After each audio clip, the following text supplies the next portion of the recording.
Buenas tardes con todos. Bienvenidos a Capacitaciones en Salud. Soy la licenciada Ivette Tocas y hoy vamos a tocar el tema de instrumentación quirúrgica. Instrumentación quirúrgica básica. Por favor, si tienen alguna duda, alguna consulta, pueden escribirlo en el chat. Voy a estar atenta para poder resolver sus inquietudes. Bien, vamos a comenzar con el curso. Disculpas a todos por las demoras, por los inconvenientes.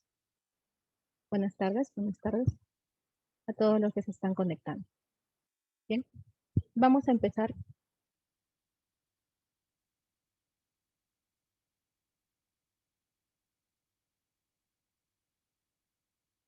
Bien, a todos nuevamente bienvenidos desde Trujillo, desde Chiclayo.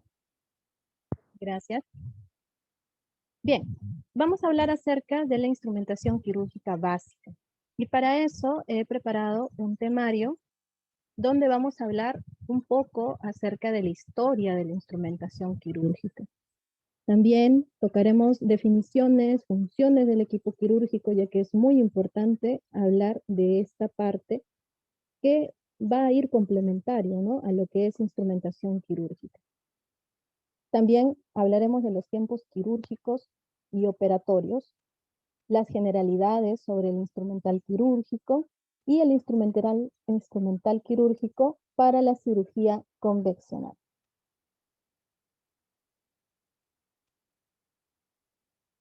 Bien. A manera de introducción, hablamos de un pensamiento que nos dice Ware Mitchell. Por muchos triunfos que consiga la mente, por muchos dones que enriquezcan la humanidad, no habrá en el transcurso de los siglos una hora más dulce que aquella en que la esperanza, la duda y el temor contemplaron, en medio de profundo silencio, a un cerebro audaz decretar con voluntad casi divina la muerte del dolor. ¿A qué se refiere este médico, un médico científico estadounidense, Ware Mitchell? Habla del mitigar el dolor. ¿A través de qué? De las intervenciones quirúrgicas. ¿Cómo es que este procedimiento hizo que los pacientes pudieran resolver ese problema tan grave? ¿Sí? Es a eso a lo que él lo denomina, ¿no?, como la muerte del dolor. Cabe resaltar que Ware Mitchell también es considerado el padre de la neurología médica. Él descubrió la causalgia, ¿no?, que es un síndrome de dolor regional muy complejo, que por lo general empieza a partir de las extremidades y luego ya se va extendiendo a lo largo del cuerpo, ¿no?, a extenderse por todo el cuerpo. Y también fue el descubridor de la eritromegalgia, o también llamada enfermedad de Ware Mitchell, ¿no? Lleva su nombre porque él fue el descubridor de esta patología, que también es muy parecido a la causalgia, ¿no? Es un desorden periférico vascular raro del dolor, en el que los vasos sanguíneos, por lo general, hay una presión en los vasos sanguíneos y va a empezarnos en las extremidades que se bloquean episódicamente. Y esto acarrea un dolor así, esporádico, que poco a poco va creciendo. Bien, hablemos un poco acerca del pabellón quirúrgico.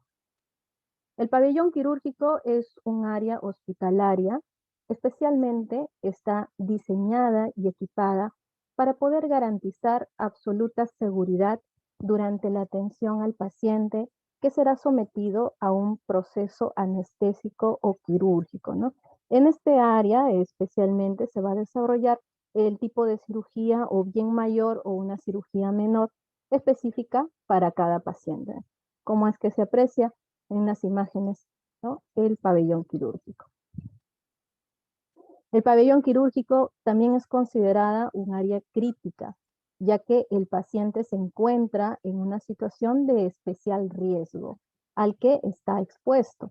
Durante un determinado tiempo se van a utilizar procedimientos que van a alterar la integridad de la piel, van a tener manipulación y exposición, ¿no?, al ambiente, las cavidades, las vísceras, que normalmente son estériles. También se realizan procedimientos invasivos como la intubación endotraqueal, cateterismo venoso, arterial y urinario, entre otros procedimientos. Y todos ellos constituyen potenciales puertas de entrada a microorganismos provenientes de la flora propia del paciente o también de fuentes exógenas, ¿no?, transferidos durante la intervención. Para esto, ¿qué es lo que podríamos realizar? Las técnicas de asepsia.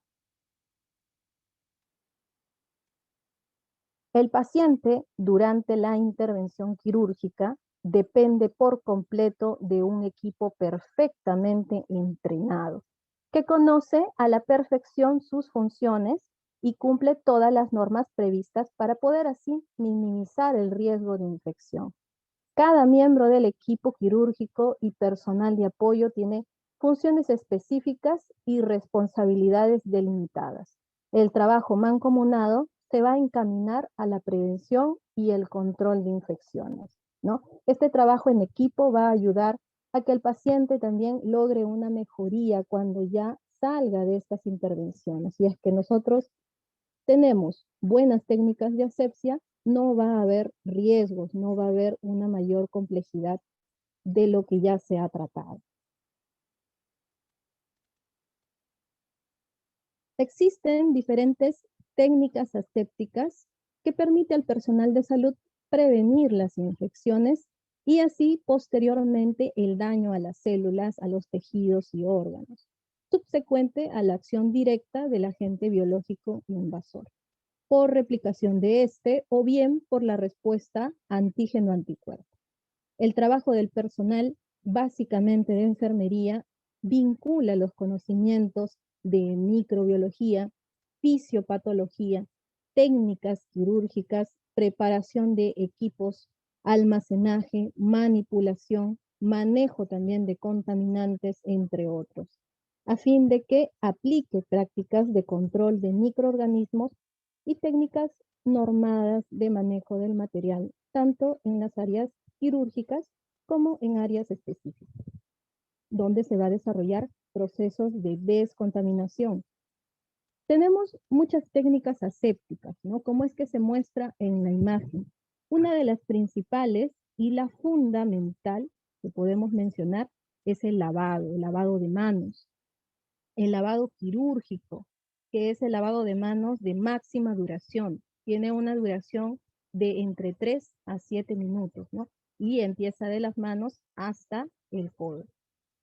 Entonces, este es un protocolo que debe ser ejecutado con el mayor esfuerzo consciente, evitando las distracciones, para que también así nosotros realicemos un lavado de manos eficaz y completo.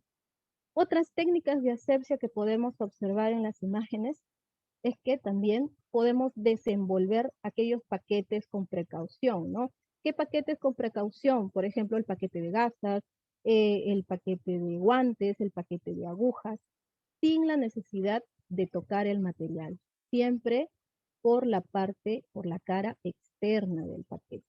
Es importante que tengamos este manejo, esta precaución, para así evitar riesgos, sobre todo cuando se trate de una intervención quirúrgica, que hay órganos expuestos, ¿no?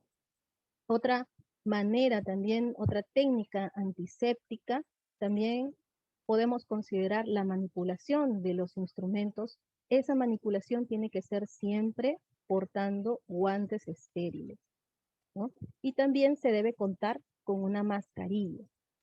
Y esta mascarilla solamente se puede utilizar por menos de 2 horas seguidas, ya que también va a perder esa efectividad de protección. No va a proteger bien a nosotros y bien también al paciente. Entonces, debemos tratar de ver estas técnicas y aplicarlas constantemente, ¿no? Eh, También cabe resaltar la técnica de asepsia, como vemos aquí. La técnica de asepsia que se está realizando a la zona de incisión, ¿no? Vamos a realizar el lavado con soluciones antisépticas de forma circular, de adentro hacia afuera. ¿Sí? La instrumentación quirúrgica en cuanto práctica surge a partir de la Segunda Guerra Mundial, cuando los cirujanos de guerra fueron capaces de operar y salvar más vidas humanas de las que eran posibles hasta ese momento. Estas actividades fueron respaldadas también por el advenimiento del uso de los antibióticos. Esto sucede en el año 1928 cuando Alexander Fleming descubriera la penicilina, ¿no?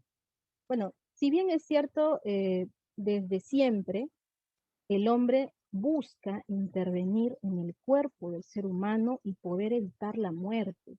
Desde muchos años atrás han tratado siempre de ir contra eso, ¿no? Contra la regla natural que es el morir. Entonces, al tratar de evitar esto, es que se vio con mucha más fuerza durante la Segunda Guerra Mundial, donde perecieron muchas vidas. Y aquí es donde se da la necesidad de intervenir quirúrgicamente a esas personas para poder salvarlas, ¿no? Entre los años 1939 a 1945 es donde se da el holocausto, ¿no? De estas cuantiosas vidas que se perdieron por culpa de estas guerras nazis. Y paralelamente se da el descubrimiento de los antibióticos, ¿no? Que facilitó también dichas intervenciones, aumentando así la tasa de éxito y de supervivencia. El fármaco milagroso que inventó Alexander Fleming hizo uno de los descubrimientos más importantes de la historia de la humanidad, la penicilina, ¿no? Que surgió el nombre porque dentro de la placa Petri entró un, un hongo del género penicillinum, por el cual es que lleva su nombre, ¿no? Este invento, esta invención de Alexander Fleming fue de manera un tanto descuidada, ¿no? Y también fue un descuido que resultó muy bien, porque bueno, él estaba estudiando estas bacterias y lo dejó en esta placa Petri que se ve aquí en la imagen. Luego él salió, se fue por una temporada y luego cuando regresó, él no era muy cuidadoso al limpiar su estudio, el laboratorio donde hacía estos experimentos. Entonces, un hongo cayó dentro de la placa y luego observó cómo es que alrededor del hongo se alejaban las bacterias. No crecían bacterias alrededor, ¿no? De donde estaba el hongo, no crecían las bacterias. Entonces, vio algo que podía ser beneficioso. ¿Qué es lo que está pasando? Dijo, ¿no? Y es aquí donde empieza con más investigaciones y es así como halla la penicilina, ¿no? Solo por un descuido que pudo haber resultado mal y en este caso resultó muy bien. ¿Sí? Bien, vamos a pasar a lo que es historia de la instrumentación quirúrgica. Empezamos con un pensamiento, para la redundancia. El pasado es la base para progresar en el futuro. ¿Qué es lo que nos dice esto? Da alusión a la capacidad de perfeccionamiento de la técnica, de esas técnicas de intervenciones quirúrgicas que teníamos de forma primitiva, ¿no? Y los instrumentos utilizados para dicho fin. ¿Qué es lo que nos dice Hipócrates en de esta foto? Como vemos aquí, él es Hipócrates, también considerado el padre de la medicina. Él nos dice que podríamos decir que tanto la evolución de la cirugía como el uso de instrumentos quirúrgicos para llevarla a cabo fueron evolucionando de manera paralela y circunscrita. Igual nos hace alusión a la capacidad que tienen, ¿no?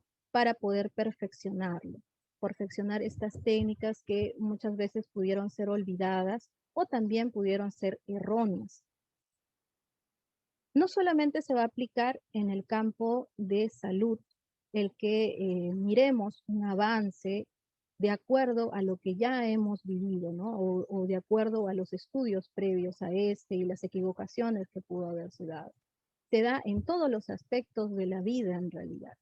Nosotros debemos ver nuestro pasado y tratar de no repetirlo, ¿no? Y avanzar, siempre avanzar. Como es ese dicho muy famoso de que aquellos que no recuerdan el pasado están condenados a repetirlo. Esta frase está atribuida, por ejemplo, esta frase, perdón, está atribuida a Napoleón Bonaparte y un filósofo español que se llamaba Jorge Agustín Ruiz, ¿no? A ambos está atribuido esa frase. E igual, ¿no? Nos menciona cómo es que nosotros debemos recordar nuestro pasado para poder seguir adelante, porque si no, vamos a volver a retomarlo. Si bien su especialización es reciente, hablando de la instrumentación quirúrgica, los orígenes de la cirugía pierden entre los de la humanidad, se pierden. Aunque los métodos de tratamiento han ido cambiando a lo largo de la historia de la medicina, el objetivo de los médicos ha sido siempre el mismo: recuperar al paciente. Ese ha sido el objetivo, ¿no? El objetivo de que el paciente llegue a un estado funcional y anatómico óptimo. La historia es muy importante para cualquier cirujano y debe estar familiarizado con las contribuciones realizadas por los cirujanos del pasado y sobre todo con las técnicas abandonadas por sus malos resultados, ¿no? Como es lo que ya les había mencionado. En esta imagen podemos ver a Imhotep. Imhotep, que tiene años aproximadamente 2690 a 2610 antes de Cristo, ¿no? Él existió en esa época y él es un erudito egipcio, ¿no? Es un erudito egipcio, perdón. Fue médico, fue inventor, fue astrónomo y muchas más habilidades, matemático también. Y Imhotep es considerado el fundador de la medicina egipcia. Es mucho más antiguo todavía que Hipócrates, por lo cual muchos investigadores que son especialistas en la materia consideran al padre de la medicina a Imhotep y no a Hipócrates, ¿no? Porque obviamente Imhotep tiene más años de antigüedad que Hipócrates. Bien, obviamente tenemos que hablar acerca de la cultura Paracas, que es tan importante en la historia de la instrumentación quirúrgica. Para orgullo de nosotros, los primeros neurocirujanos de América surgieron de la cultura Paracas. Sus técnicas eran altamente elaboradas, demostraron altas tasas también de supervivencia, ¿no? Haciendo una comparación en cuanto a las prácticas de craneotomía que se dan en la actualidad, estas prácticas de los Paracas en estudios recientes han dado un aproximado del 90% de éxito, ¿no? ¿Cómo es que podemos ver que años atrás ya tenían este tipo de intervención tan complejo? Y es por eso que son denominados los primeros cirujanos de América.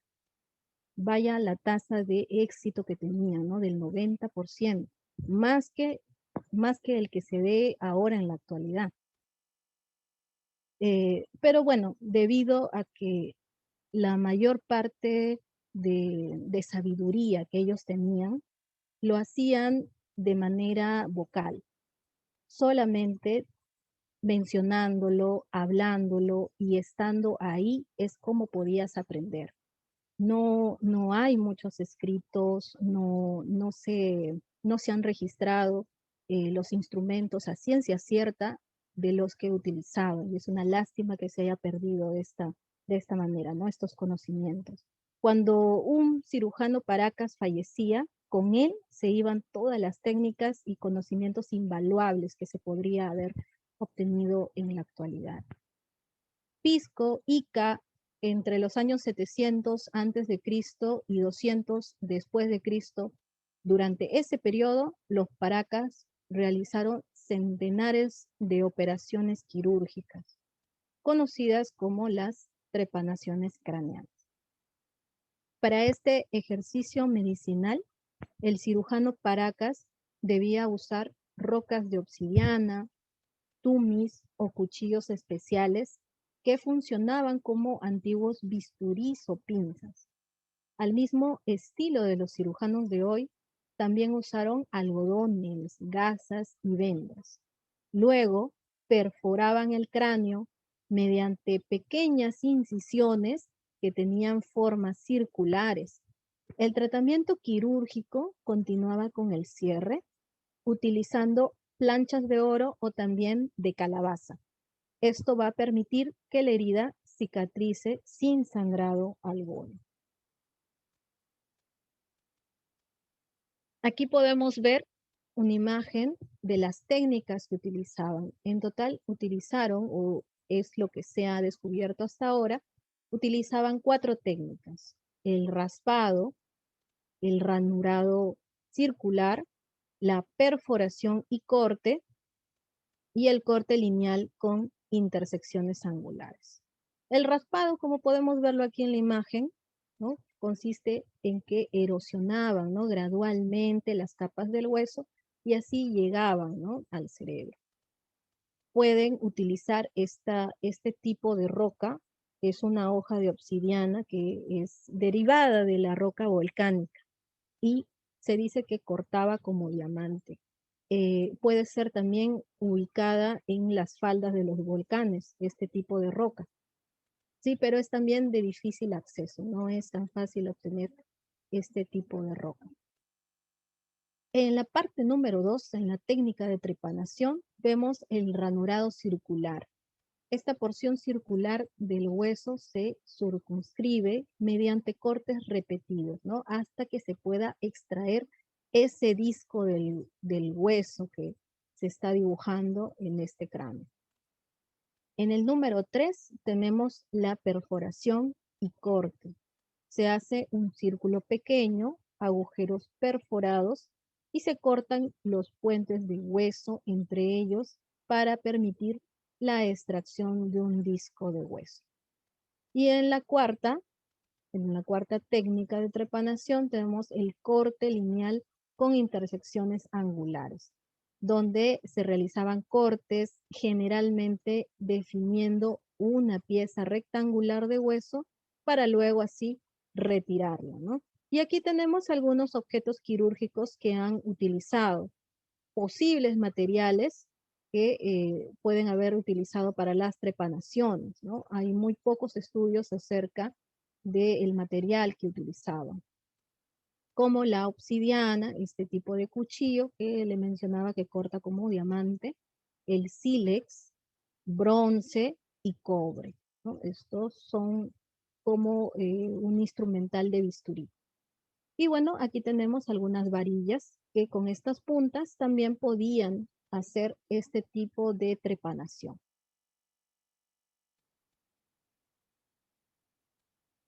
Bien, ahora hablamos un poco de la Mesopotamia.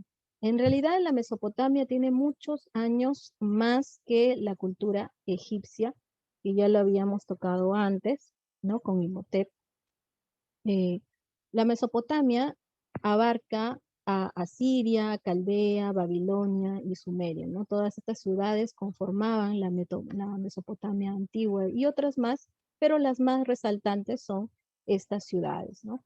Y aquí hablamos de Mesopotamia porque desarrollaron un interés en los principios activos de las plantas, estas plantas medicinales, ¿no?, que tenían un origen, los principios activos que obtenían tenían un origen natural, los cuales le dieron un uso a profundidad en la medicina preventiva, curativa y quirúrgica. ¿Por qué? Por ejemplo, aquí tenemos a la mandrágora.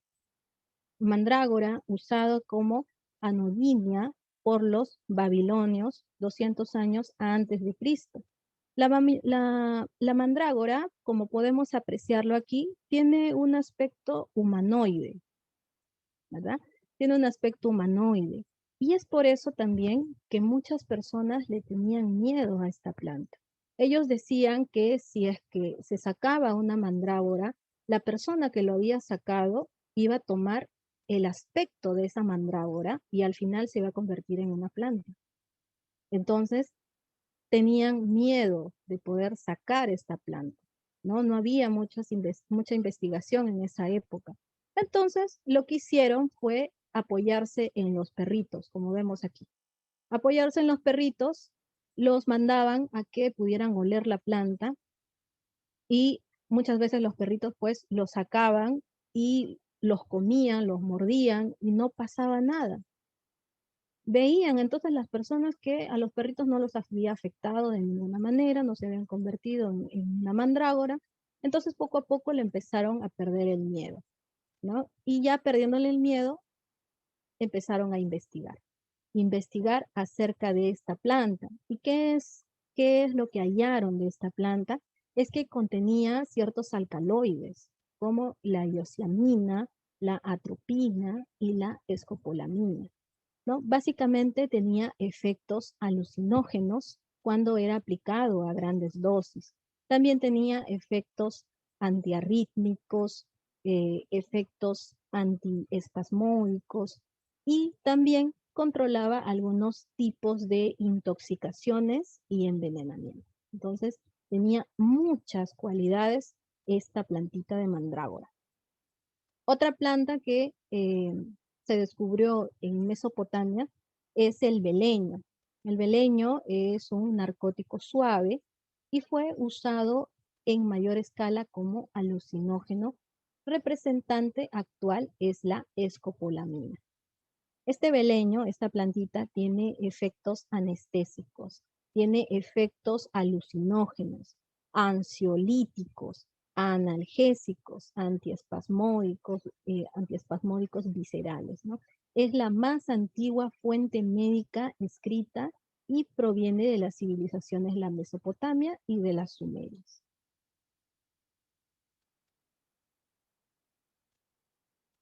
Tenemos aquí a la planta de la amapola.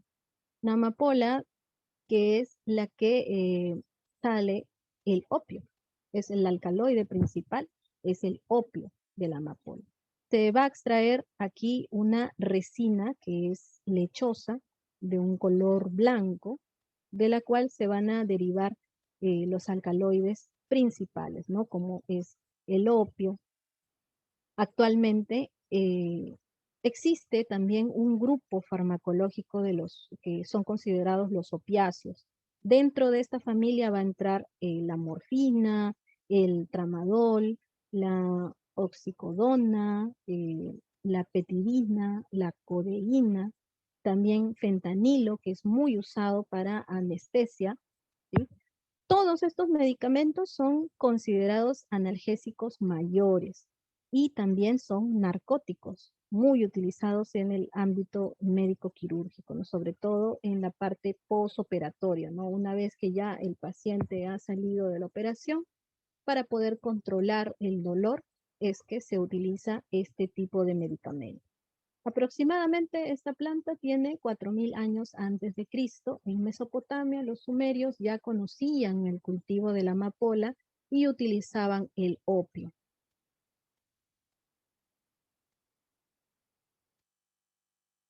Bien, el antiguo Egipto. Como ya habíamos mencionado un poco acerca de Egipto, ¿no? Aquí hablamos un poquito más. Los cuerpos momificados se encontraron, ¿no? Estos cuerpos modificados.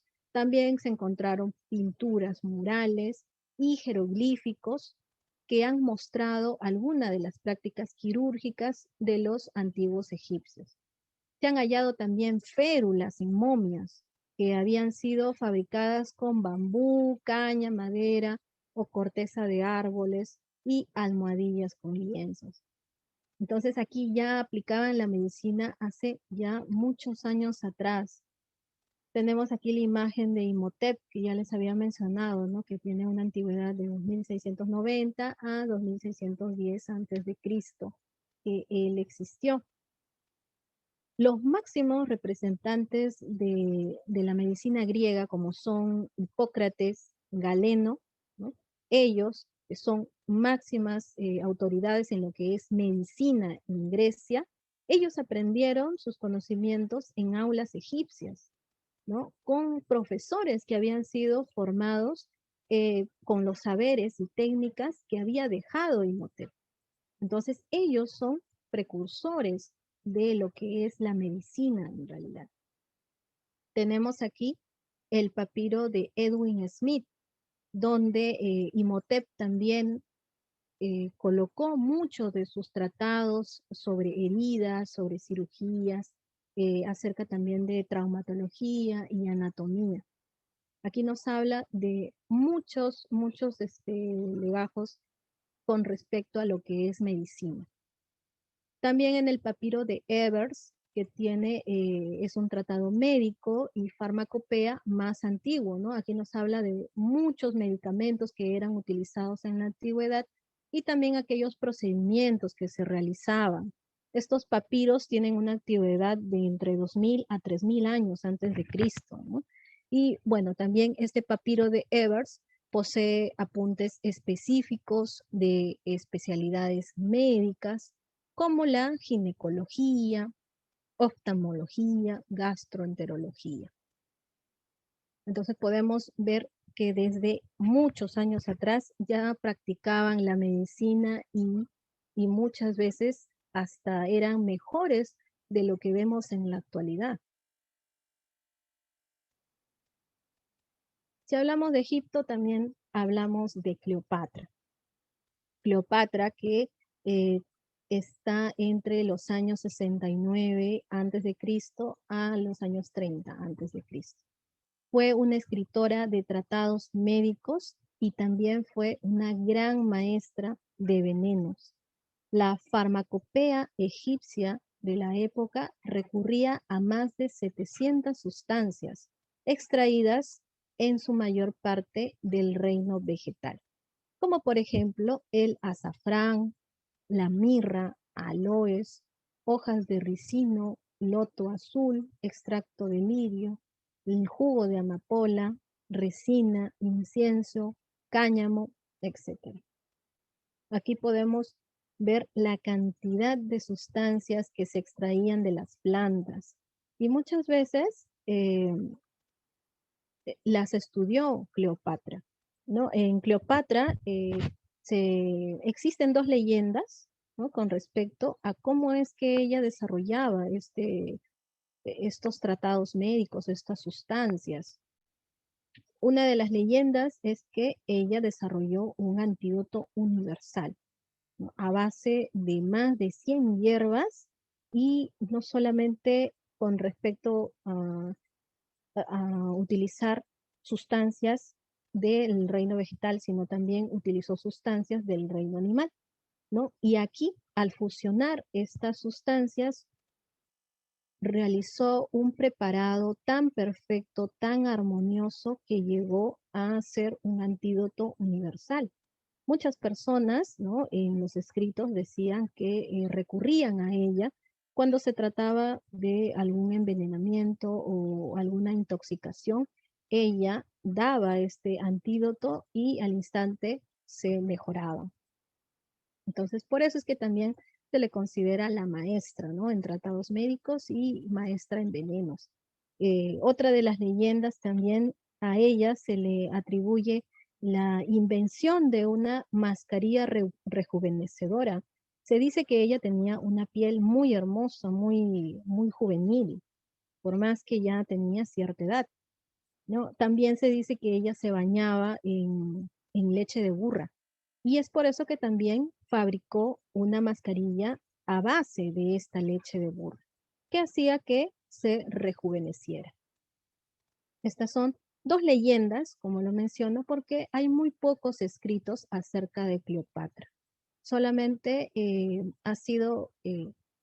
se puede conocer de ella a base de las historias, de lo que se conocía de los pobladores y eh, que fue viajando la información a lo largo del tiempo. En Grecia tenemos a Homero. 800 años después de Cristo, él utilizó un léxico anatómico de unas 150 palabras. Entre ellas tenemos esqueleto, que le decían ostia, vértebras, esfondilio, cavidades cotiloidea, le decían cótile, rodilla, goni, espalda, raquis, y así un sinfín de palabras que, eh, que radican de este país, ¿no? De Grecia antigua.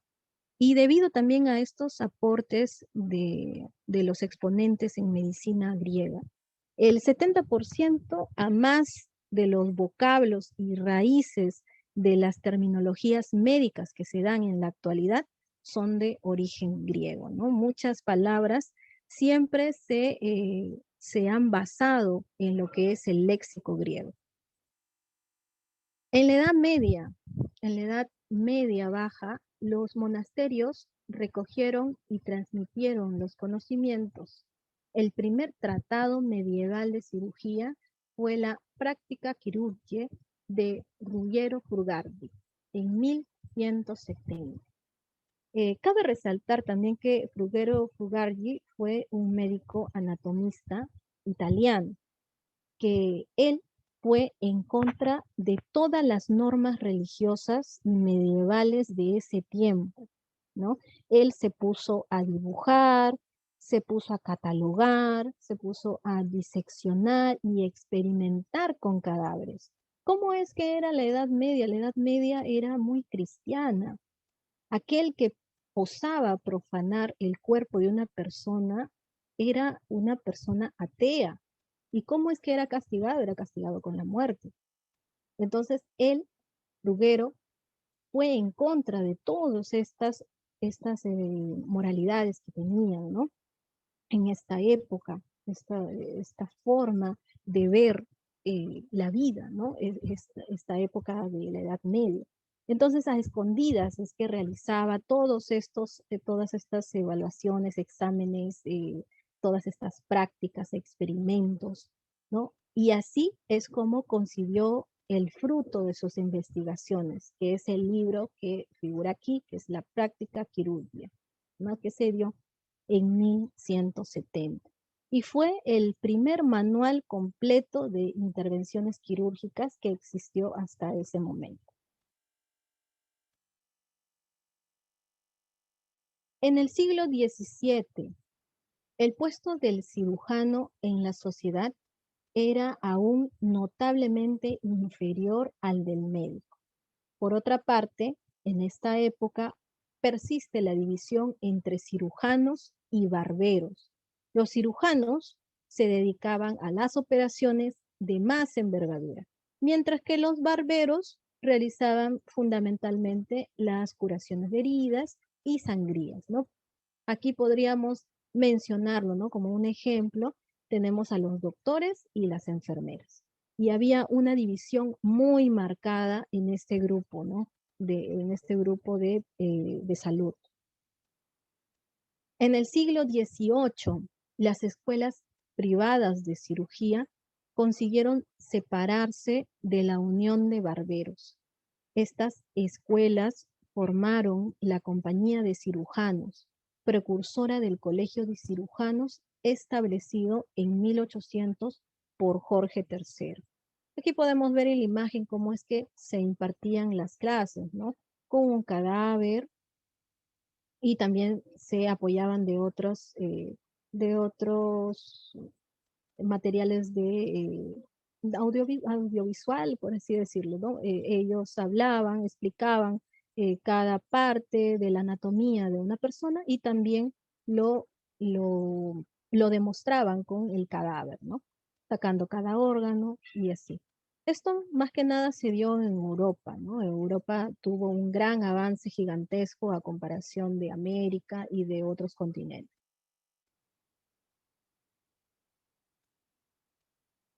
En el siglo XIX se producen hechos que marcan el desarrollo de la medicina. En primer lugar, la fusión de la medicina y la cirugía. En segundo lugar, el inicio y el desarrollo de la anestesia permitieron que se realice cirugías enfocadas a los resultados más que a la rapidez. ¿Qué es lo que quiere decir con esto? En estos tiempos, cuando no existía la anestesia, tenían que primar en que la intervención quirúrgica sea rápida. Y es aquí donde podemos resaltar a un cirujano que era considerado el más rápido del mundo. Hacía las operaciones, pero sumamente veloz, ¿no? Y él se llamaba Joseph Simpson. Fue un notable cirujano, pero no notable porque tenía un éxito en las intervenciones y los pacientes salían muy bien, no, sino porque era el más rápido. Él era el más rápido y la gente lo solicitaba a él. Tuvo tanta fama por su rapidez que otros médicos que tenían mayor éxito al dejar que un paciente viviera. El consuelo de muchas personas era de que al menos si es que la persona fallece, al menos no sufrió tanto, ¿no? Porque fue rápida la intervención, no lo hizo sufrir tanto. Ese era como un consuelo. Pero en realidad, cuando, cuando se ejecutaba las intervenciones, lo que primaba aquí era que el paciente no sufriera tanto. Por eso es que solicitaban a los médicos más rápidos, ¿no? Hasta que se inventó la anestesia. ¿Y qué es lo que pasó cuando se dio la invención de la anestesia? Que cabe resaltar, la primera anestesia que salió fue la morfina, ¿no? Que es el primer anestésico creado. Fue el alivio tan esperado para los pacientes que sufrían horas interminables de dolor. Fue lo mejor, ¿no? Fue la mejor invención en ese tiempo. El tercer lugar, el desarrollo de la asepsia y la antisepsia también posibilitó una cirugía más segura, gracias a Louis Pasteur y Joseph Lister. ¿Por qué Louis Pasteur y Joseph Lister? Louis Pasteur, que es considerado el padre de la microbiología. Antes de él, no se sabía que existía un mundo de microorganismos. No se sabía. Muchas veces las operaciones se realizaban, ¿no?, con el mismo instrumental de paciente en paciente. ¿Y qué es lo que pasaba ahí? Había una contaminación, pero generalizada. Como no se sabía que existían microorganismos, es por eso que se daban estas infecciones y muchas veces las operaciones terminaban en fracaso. No solo era mitigar el dolor, también era de que la operación tomara un gran éxito, ¿sí? Entonces, podemos ver tres cosas principales que se dieron en este siglo. Louis Pasteur y Joseph Lister ayudaron mucho en la tercera. Joseph Lister, que es el que acuñó la terminología de asepsia y antisepsia, ¿no? Gracias a él es que empezamos a hablar de materiales antisépticos, de soluciones antisépticas, perdón, materiales asépticos, ¿sí? Sin presencia de microorganismos y que fueron utilizados en la práctica quirúrgica para así maximizar los logros en el paciente, ¿sí? Inicia a finales del siglo XIX cuando las enfermeras preparan los instrumentos para las cirugías. En el año 1853 se inicia la Guerra de Crimea y llevan enfermeras de los países en conflicto. Es allí donde aparece la enfermera Florence Nightingale, quien colaboró arduamente en la atención de todos los heridos, junto a grupos de mujeres valerosas. Y es aquí donde se inicia la enfermería preoperatoria. En los tiempos de Florence Nightingale, en realidad todavía no existía el, el anestésico. Perdón. En realidad todavía no existía la anestesia. Entonces, ¿qué es lo que hacía Florence? Lo que hacía para poder ayudar al paciente a mitigar ese dolor que sentía era tomar la mano del paciente y darle calidez, darle ese afecto que necesitaba, ¿no? Claro que obviamente el dolor continuaba, pero ella trataba, ¿no? Ella trataba de darle esa compañía que de todas maneras ayudaba al paciente para que tenga mayor fuerza, para que pueda soportarlo, ¿no? Qué tan importante también es la calidez para brindarle al paciente, y eso hace que ayude también cuando se encuentra en un momento tan tenso, tan doloroso como es una intervención y encima sin anestesia, ¿verdad? Entonces, Florence es lo que hacía, ¿no? Tomar la mano del paciente, ayudarlo a que pueda sobreponerse, pueda sobrellevar esa etapa. Y el médico trataba de trabajar lo más rápido posible, ¿no? Porque al no tener anestesia, no se podía priorizar en la eficacia, solo en la rapidez, en terminar con esa agonía del paciente.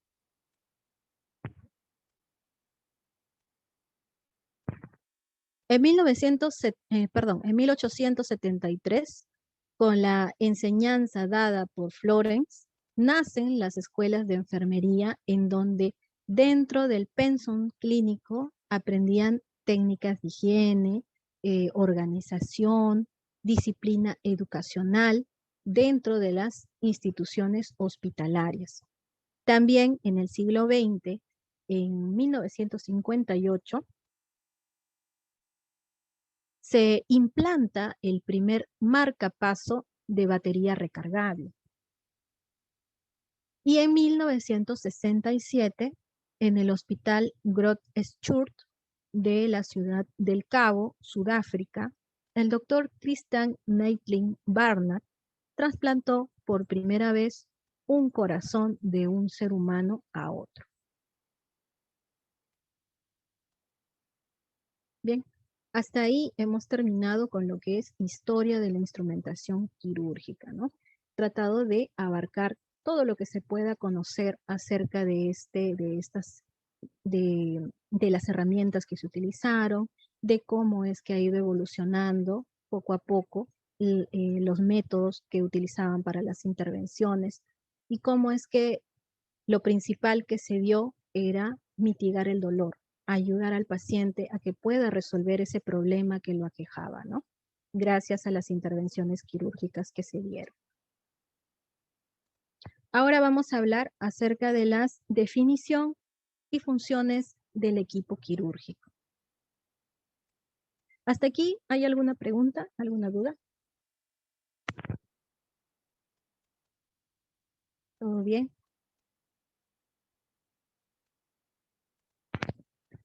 Bien, vamos a continuar entonces.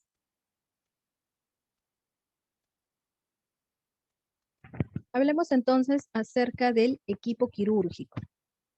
El equipo quirúrgico es una unidad de personal capacitado que va a proporcionar una serie continua del cuidado del paciente antes, durante y después de la cirugía.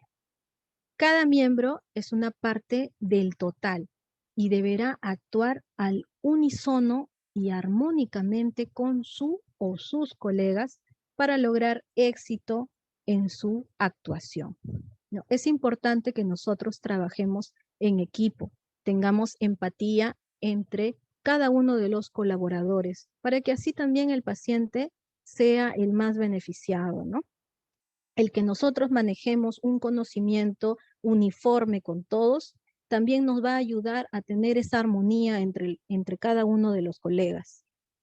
Quien no puede actuar con entusiasmo como miembro experto y dar siempre lo mejor de sí mismo, no tiene cabida dentro del quirófano, ¿no? Eso también es un lema que he querido colocarlo, porque también lo han mencionado muchas veces. Cada persona tiene que dar sus conocimientos, y tiene que estar siempre acorde con el equipo, ¿no? Trabajar en equipo, que eso es lo principal cuando se dan estas intervenciones quirúrgicas.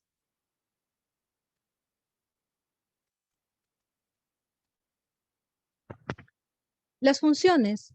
Las funciones del equipo quirúrgico en la sala de operaciones se necesita de una buena organización del equipo quirúrgico. También van a tener responsabilidades cada uno en específico.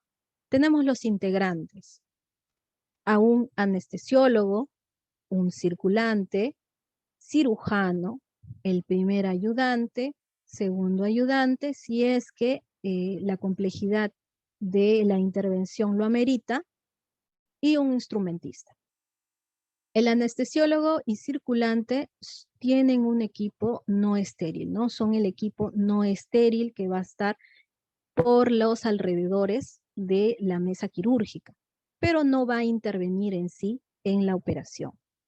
Y bueno, el cirujano, el primer ayudante, el instrumentista, segundo ayudante, van a ser del equipo estéril.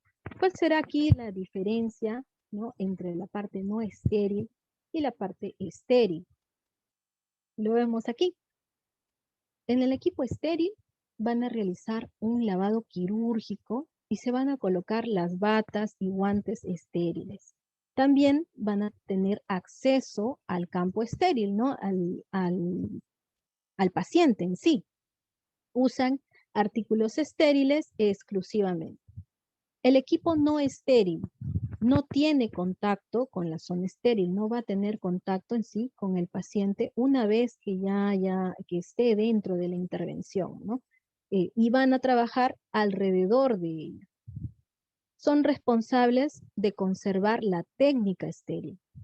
También van a mantener abastecido el equipo estéril y también proporcionan atención directa al paciente y están listos para cualquier eventualidad, ¿no? Si es que hay alguna que tienen que alcanzar algún material o hay algún tipo de evento que se está dando, entonces el equipo no estéril es el que tiene que ir a la carga, ¿no? Es la persona que tiene responsabilidad en ese momento. Y por lo cual van a cuidar, van a conservar que la zona estéril se conserve así. Porque si es que ocurriera una eventualidad, no podría ir el cirujano ni la enfermera instrumentista, ¿sí? Entonces van a tratar de siempre resguardar, de conservar que todo se mantenga estéril en esa zona. Hablemos un poco de las funciones de cada uno de los personajes que van a actuar en la intervención quirúrgica. Hablemos un poco del cirujano. ¿Cuáles son las funciones del cirujano? Primero, ¿qué es el cirujano? El cirujano viene del griego kiros, mano, significa mano, que es aquel que trabaja con las manos. Y es el profesional médico que ejerce la cirugía. Entre las funciones que tiene el cirujano es dar información al paciente con tiempo suficiente para que éste también entienda los pros y los contras de la operación. ¿Esto qué significa? Hablar de el diagnóstico y el pronóstico de la enfermedad del paciente. También decirle al paciente, informarle acerca de las alternativas de tratamiento que tiene. ¿Cómo se va a realizar también la intervención? ¿Qué técnica es la que van a usar? ¿Qué resultados se puede también conseguir? ¿Y qué fracasos o complicaciones o secuelas pueden ocurrir? Entonces, toda esta información tiene que ser brindada al paciente y esto lo realiza el cirujano.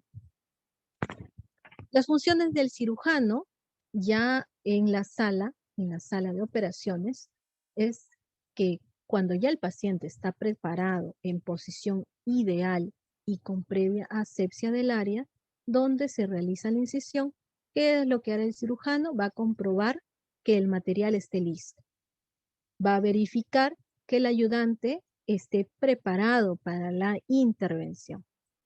Cuando ya haya preguntado al anestesista, empieza el primer tiempo de la intervención. El cirujano pide bisturí y va a proceder a abrir la piel y acceder al foco que le interesa tratar. Cuando ya se esté dando la operación, el cirujano y el ayudante van a solicitar el instrumental necesario para cada maniobra. Aquí se va a dar la inspección minuciosa del campo operatorio. Vemos los puntos de hemorragia y si hay lesiones en el paciente, ¿no?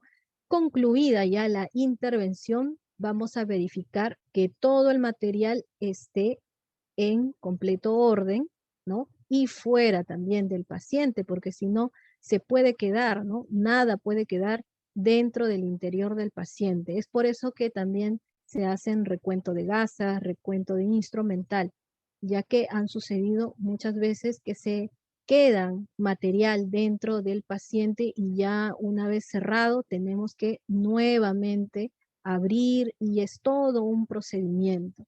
Entonces, para eso esto se realiza con suma delicadeza y constantemente uno tiene que estar presto, ¿no? Por eso es que somos todos un equipo médico.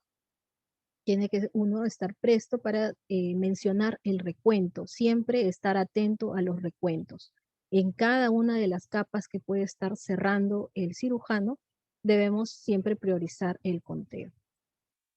Se da por terminada la fase fundamental de la intervención y se procede a prepararlo todo para el cierre. Ahora, ¿cuál es la labor del primer ayudante? ¿Será el primer ayudante? Aquí podemos ver la posición de todo el equipo quirúrgico. Mencionamos al primer ayudante, que lo tenemos aquí. Él es el primer ayudante que estará frente al cirujano.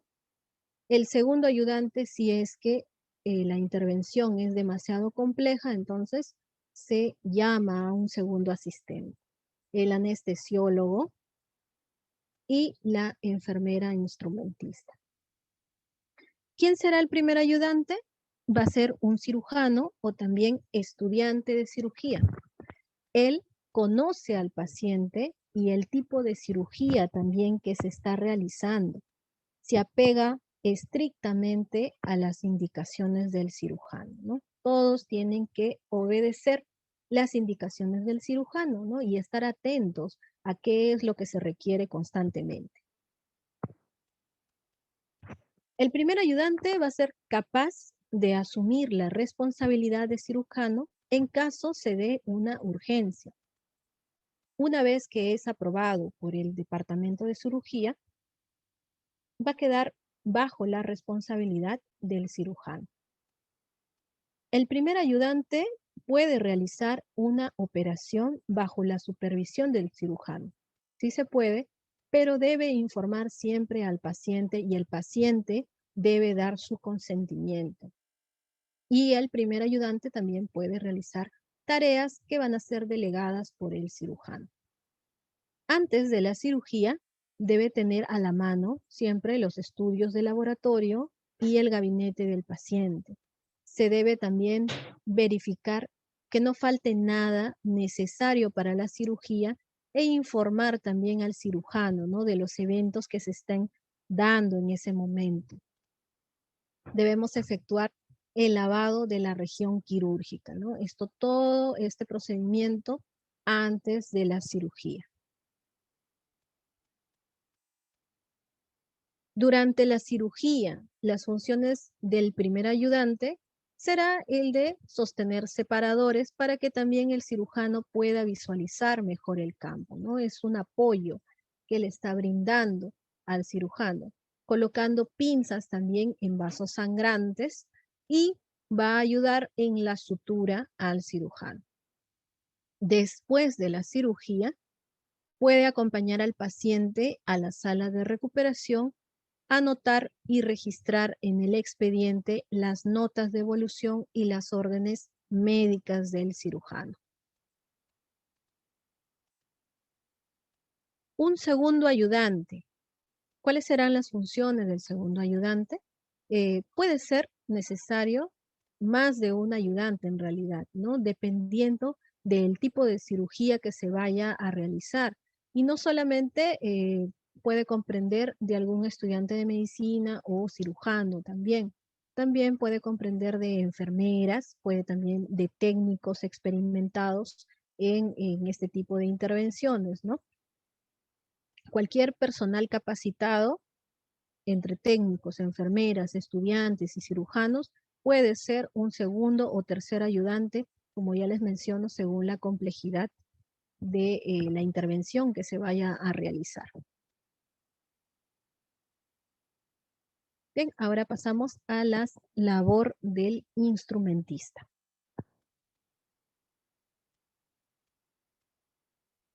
El instrumentista es el miembro del equipo estéril. Va a ser responsable de conservar la integridad, seguridad y eficiencia del campo estéril durante toda la operación. Se debe prever, planificar y cubrir las necesidades del cirujano y otros miembros del equipo al observar constantemente el campo estéril. Esta va a ser alguna de las funciones que desarrollará la instrumentista o el instrumentista. ¿Dónde está ubicado? Está ubicado en la parte de la mesita de Mayo, ¿sí? La parte baja del paciente, para poder así ayudar al cirujano, al primer ayudante, a alcanzar, ¿no?, cada uno de los instrumentos que puede estar solicitando. Actividades antes que el cirujano llegue. Las actividades que realiza el instrumentista será su lavado de manos, ya que tiene que ser del equipo estéril, colocación de bata y guantes, vestido de la mesa de Mayo y mesas adicionales, acomodar los guantes que usarán los cirujanos. También colocar el resto del paquete de ropa en una de las esquinas de la mesa de riñón, ¿no? Tenemos en el campo quirúrgico, dentro de la sala de operaciones, vamos a tener diferentes mesas que nos van a ayudar para tener al alcance nuestro equipo quirúrgico, nuestro instrumental quirúrgico, perdón. Y podemos contar mínimamente con una mesa de Mayo y con una mesa de riñón, ¿no? En la mesa de Mayo van a ir los instrumentos que serán utilizados en ese momento en la intervención quirúrgica, y en la mesa de Mayo y pueden ir los instrumentos como apósitos o también algunas reservas que se pueden utilizar o no en la operación. Cada paquete va a contener cubierta para la mesa de Mayo, algunas compresas entre 6 a 8, dependiendo también la complejidad de la operación, y las sábanas fenestradas, ¿no? Estas sábanas que tienen un tejido absorbente, que son especiales y resistentes para que los fluidos no traspasen hacia el paciente.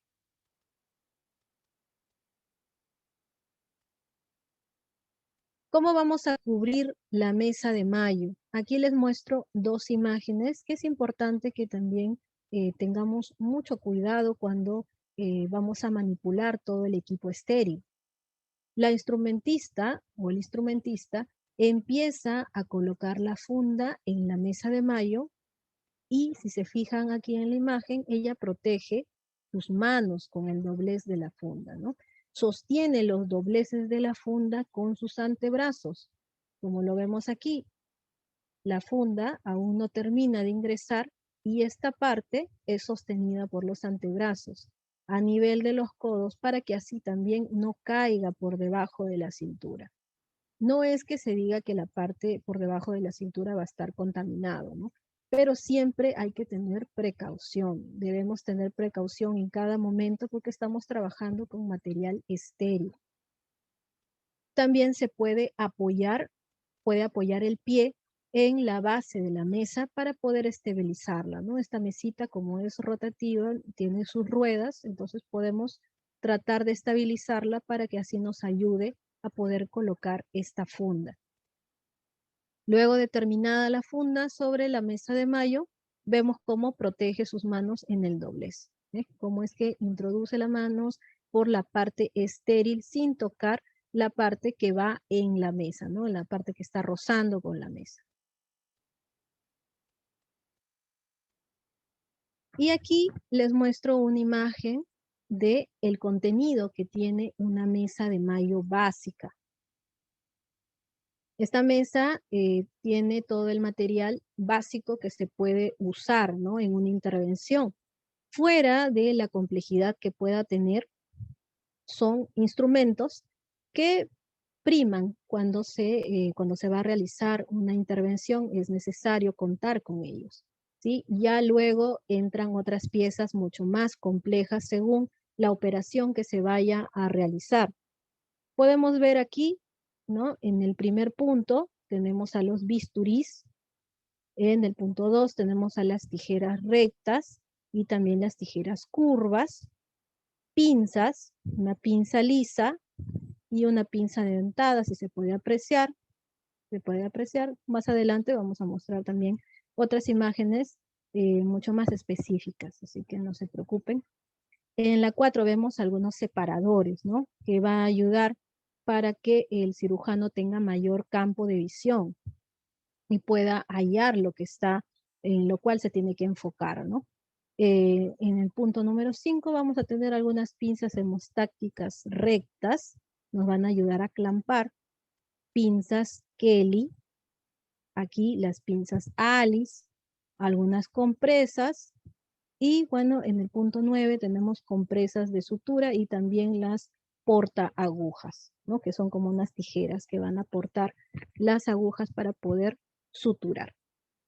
En sí, esta es una mesa de Mayo básica, es como se presenta. Bien, más adelante vamos a hablar de cada instrumento, no se preocupen, vamos a describir cada uno de ellos. Ahora solamente quiero mostrarles en la imagen. Bien, vamos con la labor del anestesiólogo. ¿Qué es la anestesia?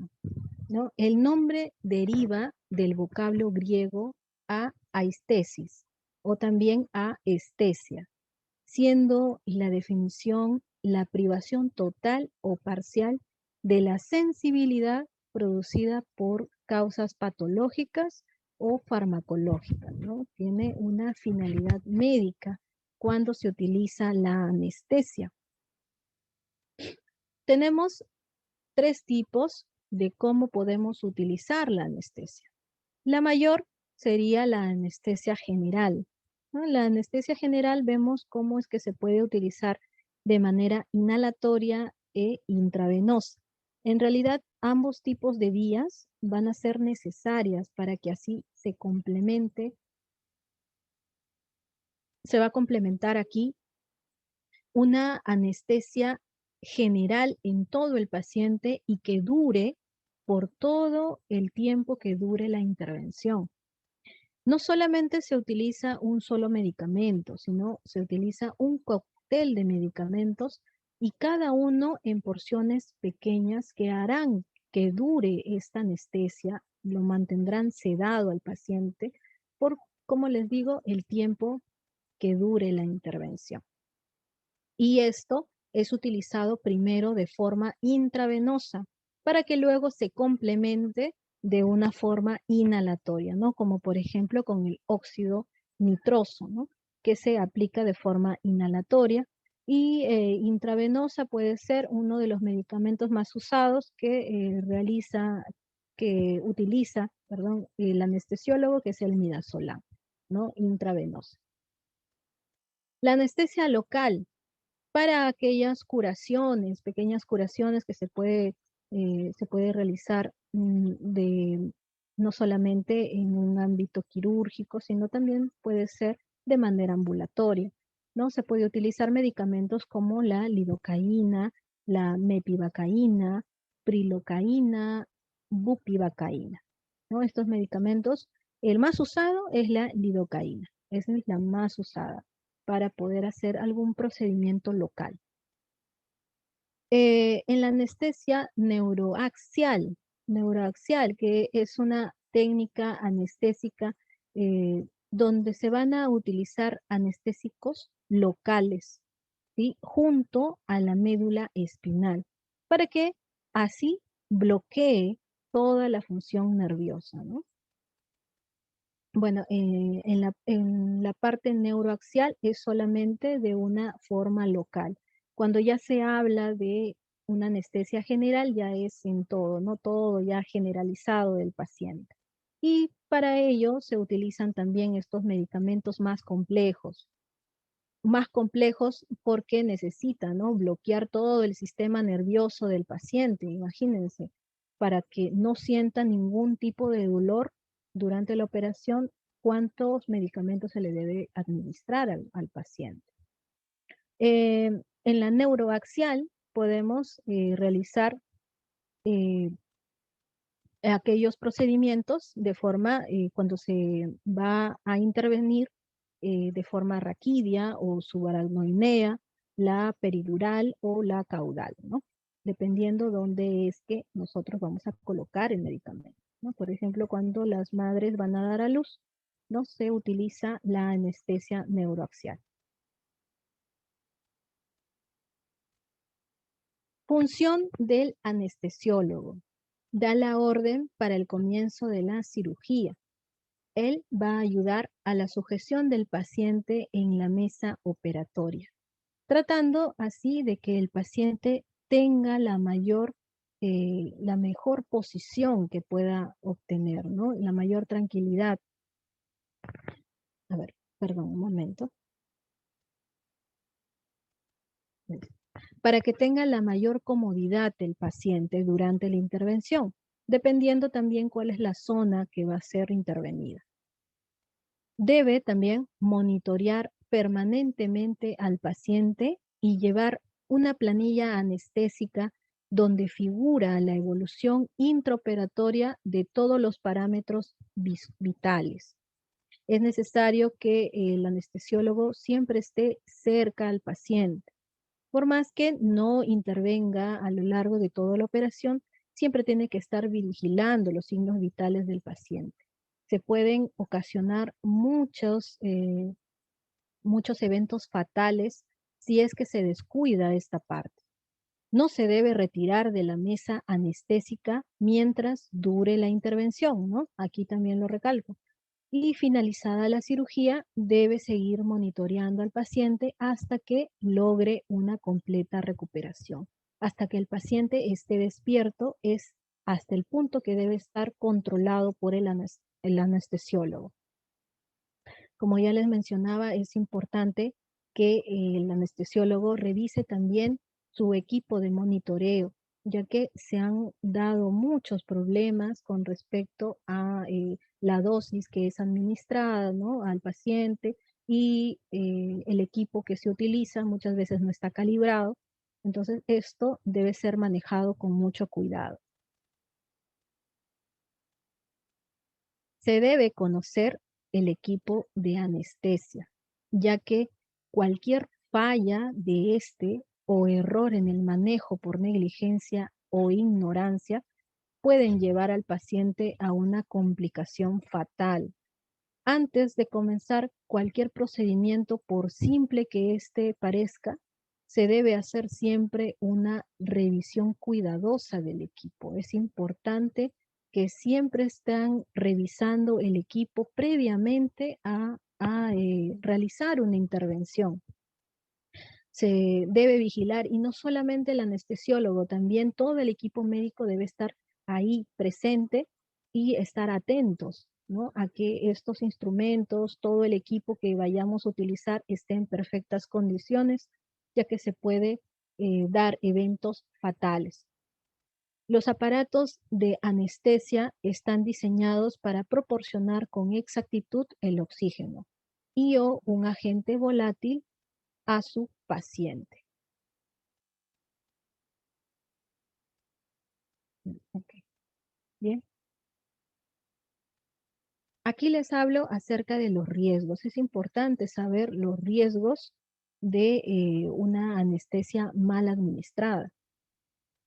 Los riesgos de cualquier tipo de anestesia abarcan aquellas reacciones alérgicas a los medicamentos utilizados, ¿no?, como también problemas respiratorios. Puede relajar tanto al paciente que puede bloquear la parte de la respiración y así también el paciente podría morir, ¿sí? Entonces hay una dosis que ya el anestesiólogo maneja según el peso, según la intervención que se le vaya a realizar. Los riesgos de la anestesia local y regional abarcan algunos, algunos riesgos raros que se puede presentar es el sangrado e infección. También hay un daño neurológico prolongado, ¿no? Esto es raro, ¿no? Como nos menciona la literatura. Y bueno, lo que sí sucede mucho en los pacientes es una debilidad temporal o parálisis en el área que recibió la anestesia, ¿no? Eso sí ocurre muchas veces en el paciente, ¿no? El paciente debe esperar.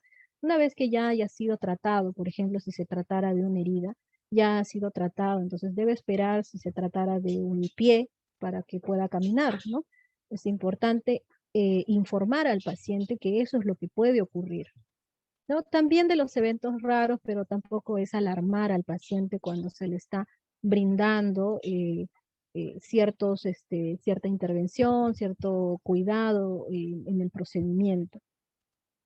Entonces, es importante que avisemos, que informemos al paciente para que sepa y no se sienta asustado en el momento en que ya se haya terminado con la intervención y aún siente, por ejemplo, debilidad o tal vez no siente, ¿no?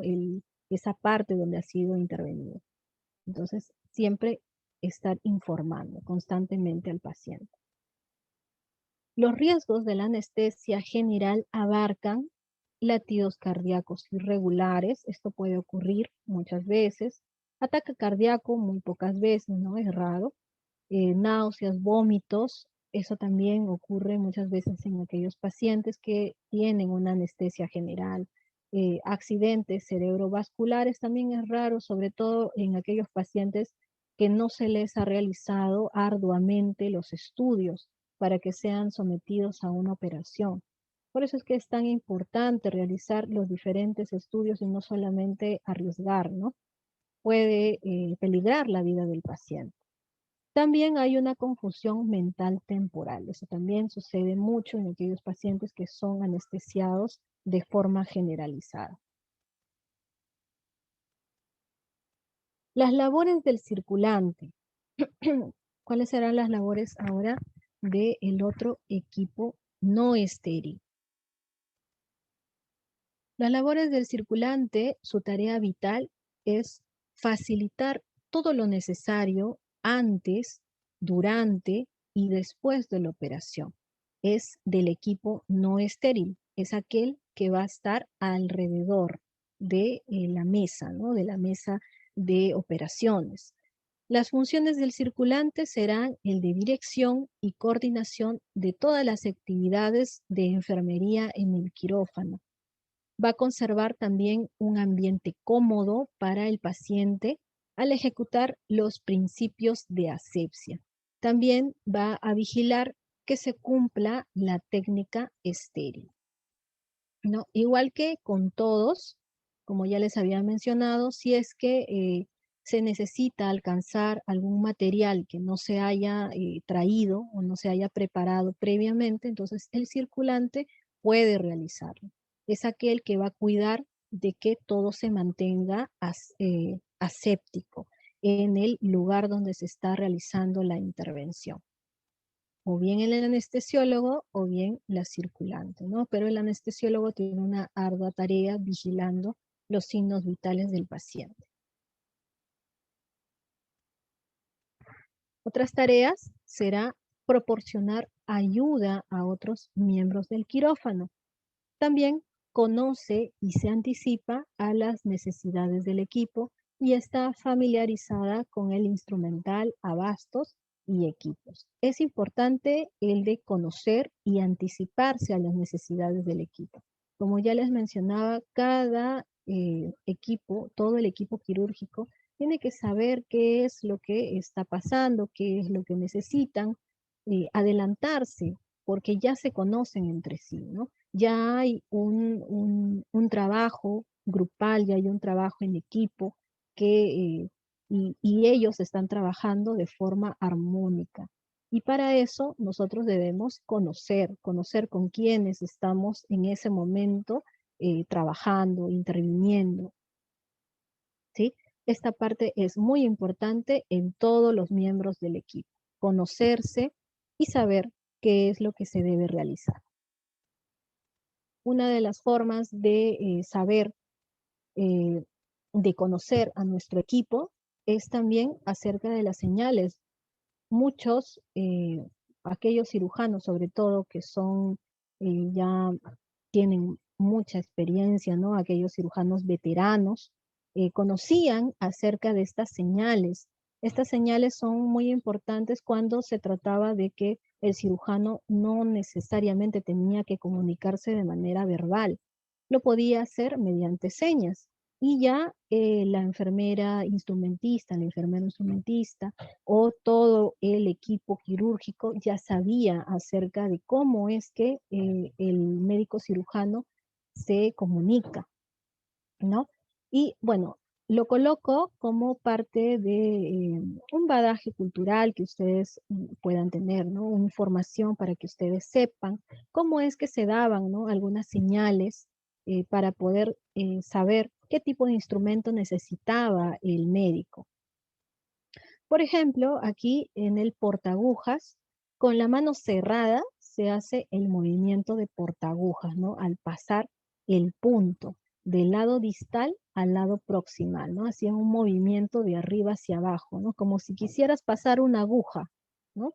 Tal vez en algún momento han cosido un pantalón, una blusa, entonces ese movimiento de pasar aguja es el movimiento que hacía cuando el médico quería un portaagujas, ¿no? Y ya nosotros viendo, una enfermera instrumentista viendo cuál es el movimiento de la mano del médico, ya lo conocía, entonces agarraba el instrumento y se lo alcanzaba, ¿sí? Por ejemplo, en la pinza aro o también gregoire se le llamaba, ¿no? Más que nada se le llama pinza aro, que se unen los dedos índice y pulgar y formaban un círculo con la palma de la mano hacia arriba, ¿no? Dando esta señal también sabías que se trataba de una pinza aro. Cuando el médico quería un separador de Farabeus, eh, lo que hacía es que con la cara palmar hacia abajo y los dedos encogidos, ¿no? Se flexiona el índice varias veces, ¿no? Como si quisieras decirle ven, ven a alguien, ¿no? Ven, ven, con la mano hacia abajo. Es así como es que pedía un separador. Otra forma también de pedirlo era ancho igual, pero flexionando el índice y el medio, ¿no? Ya no solamente llamabas con un dedo, sino llamabas con dos dedos, ¿no? Así como si quisieras decirle a alguien que venga, ¿no? Ven, ven, ven. Ese tipo de movimiento también era para pedir un separador, ¿no? ¿Y qué tipo de separador? El párrafo. Cuando se quería un bisturí, ¿no? Los dedos índices y medios juntos, imitando el movimiento del bisturí en la incisión, ¿no? Como si estuvieras agarrando un lapicero hacia abajo, ¿no? La entrega debe hacerse también con el filo hacia abajo, no con el filo hacia arriba. Se da con la punta, el instrumental se entrega, el bisturí se entrega con la punta hacia el médico, no con la base del bisturí, pero con la parte que es que tiene filo hacia abajo. ¿Sí? Ahora también ya lo vamos a visualizar en las siguientes diapositivas. Entonces, estas son algunas señales con las cuales el médico se comunicaba sin la necesidad de hablar, ¿no? Ahora ya no se utiliza mucho, como les menciono, es para aquellos cirujanos veteranos, ¿no? Hace mucho se utilizaba esta forma de técnica. Y bueno, tenías que aprendértelo, ¿no? Pero con la experiencia, con la práctica, ya no era mayor problema. Y aquí vamos a ver los tiempos quirúrgicos.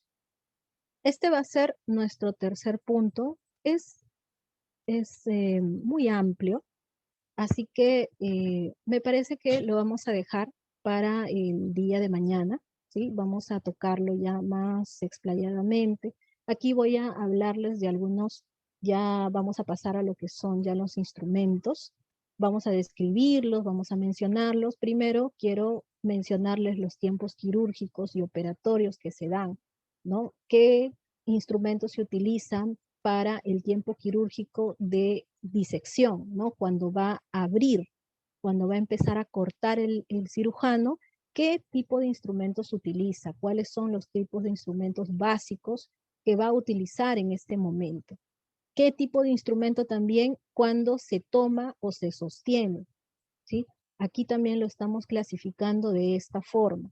También aquellos instrumentos que nos van a ayudar a la oclusión, ¿no? Si es que hay alguna arteria que está fluyendo, hay una hemorragia, ¿no? Hay una arteria cortada, entonces aquí vamos a utilizar diferentes herramientas, diferentes instrumentos para poder ahí clampar. Y como ya les había mencionado en la mesita de mayo, hay instrumentos que nos van a ayudar para poder evitar que haya una hemorragia, ¿no? En la parte del momento de oclusión.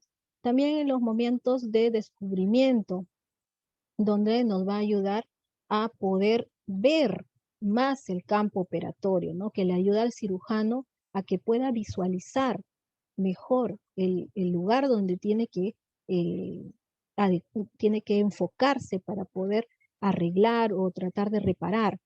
Y bueno, por último ya la sutura, ¿no? Ya es el cierre de la incisión que se ha realizado, ¿no?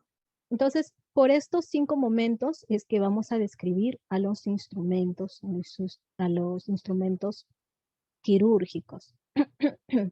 Lo vamos a dejar para el día de mañana, que nos vamos a explayar mucho más, y también vamos a hablar de cada uno de los instrumentos. Así que no se preocupen por eso. ¿Hay alguna pregunta o duda antes de terminar con respecto al tema?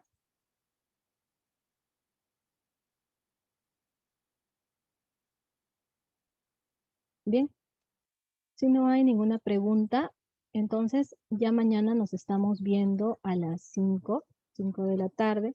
Mil disculpas por los inconvenientes que hemos tenido para poder realizar por el tiempo de demora. ¿Sí? Ya mañana nos podremos explayar y si es que no alcanza el tiempo, ya esperemos explayándonos más de las 7 de la noche. Bien, muchísimas gracias a todos por la atención brindada. Soy la licenciada Ivette Tocas. Que tengan una bonita noche. Conmigo será hasta el día de mañana a la misma hora, a las 5 de la tarde. ¿Sí? Bien, muchas gracias a todos. Hasta luego. Que tengan una bonita noche.